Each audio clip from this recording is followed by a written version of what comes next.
E siamo alla premiazione 100 farfalla assoluti maschi. Il bronzo è per Leonardo Bardin Idros.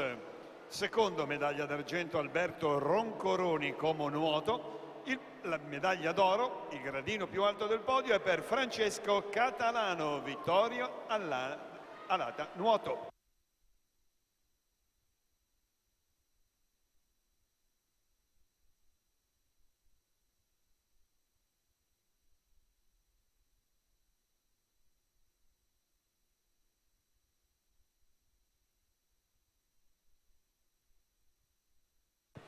E dunque eccoci al riepilogo di questi tempi. Greta Belotti 2:20,63, Benedetta Serra 2:21,70, Alessia Checchi 2:23,62, Angelica D'Amato 2:28,79, Camilla Caffarri 2:29,10.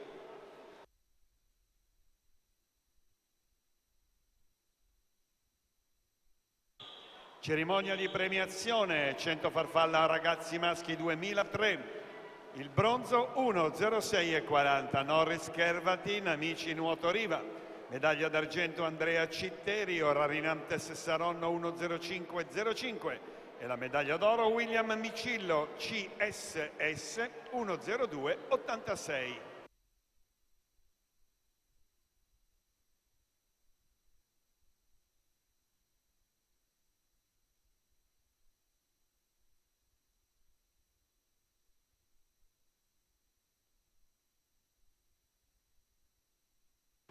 Premiazione 100 farfalla junior maschi anno 2000, medaglia di bronzo Edoardo Rossi, Fondazione Bentegodi 1:00,98, medaglia d'argento Thomas Polloni, DDS 1:00,09, medaglia d'oro Francesco Parisi, nuoto UISP 2003 1:00,07.